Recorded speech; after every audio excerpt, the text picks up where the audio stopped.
Hello everyone, welcome back to my channel. So, all are new to my channel. So, please subscribe my channel. Here is a channel link, and here is a subscribe notifications. So, let's get started for today's session. Amazon Event Bridge. Okay, so let's talk about what is Amazon Event Bridge. So, Amazon Event Bridge was formerly called Amazon CloudWatch Agent. So, earlier we are using a CloudWatch Events. Okay, so let's talk about the next point.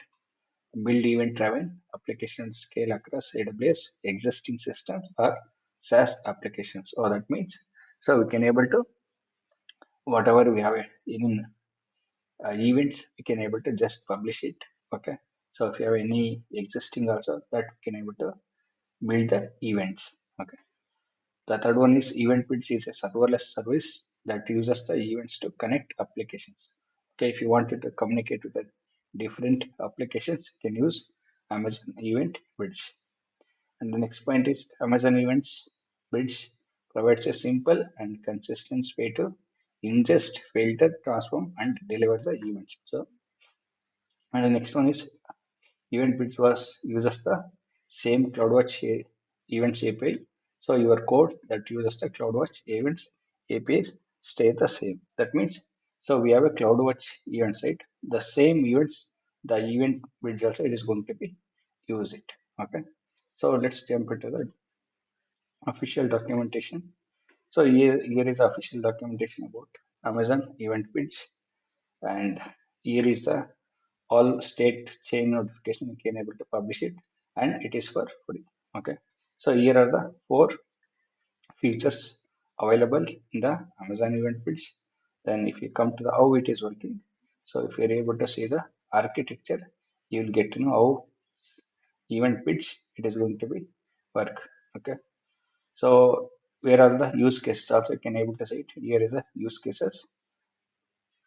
Here we can able to use it. Okay, if you have any questions, you can just go to the FAQ option. Okay, so let's talk about today's two topic. So one is for EC2 state change notification and EBS create snapshot. Okay, so let's go by one. Okay, let's talk about EC2 state change notification. Okay, so let me jump into the EC2 console. So as of now, so we have a three machines. You can able to take it any machines. Okay. Now, whenever I started this instance or stopped it or terminated, I wanted to get a notification. Okay, let's go and open my email ID. I think last session I showed you how to create a SNS notification.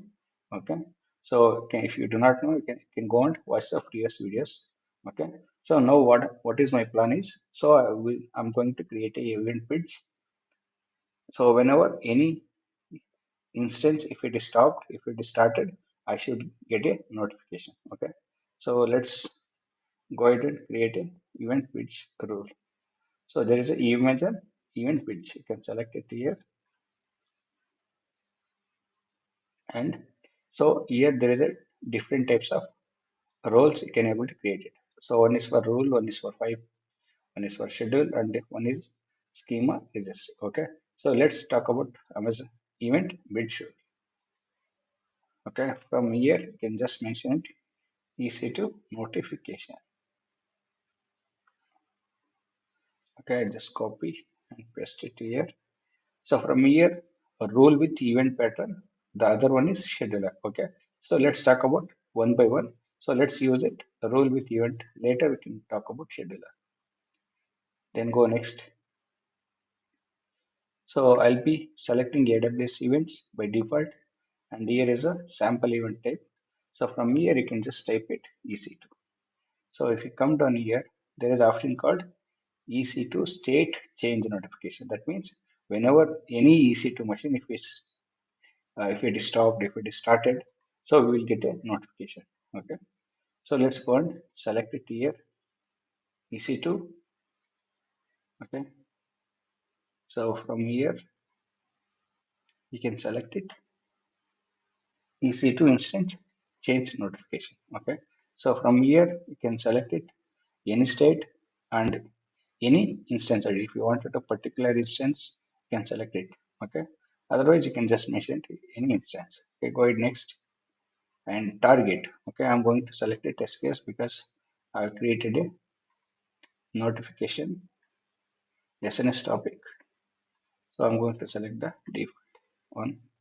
Go and just next, just create a row.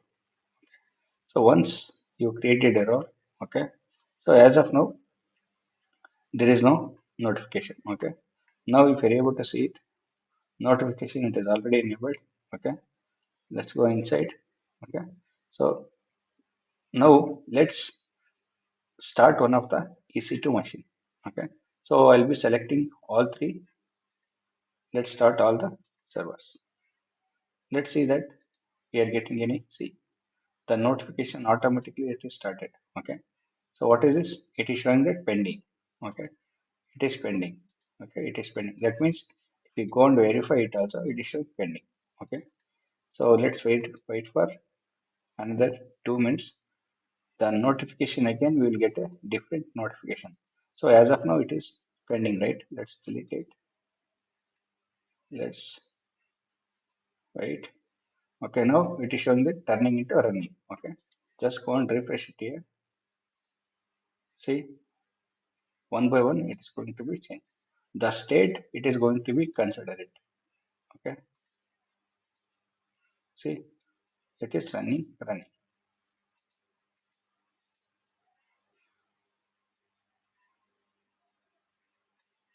Okay, so if you stopped it also, we will get a notification. Okay, so let's wait for another 5 minutes to see the output.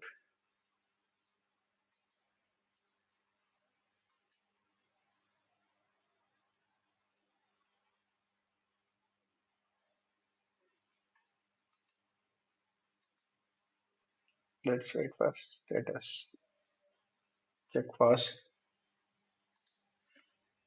Let's wait for another 2 minutes. Then we can stop the servers. Let's verify that. So if it is stopped also, we should get a notification. Okay. So let's stop it. Okay. Okay. Let's wait here. Are you able to see it? Stopping, and stopping. Okay. So the event which we can able to use it specifically for the notification or any events if you wanted to implement it. Okay. There is a lot of events are there in the event bits you can able to use it. Okay. So that is all about today's session. Okay. If you are not subscribed to it, please subscribe my channel and hit the bell icon. Thanks everyone. Bye.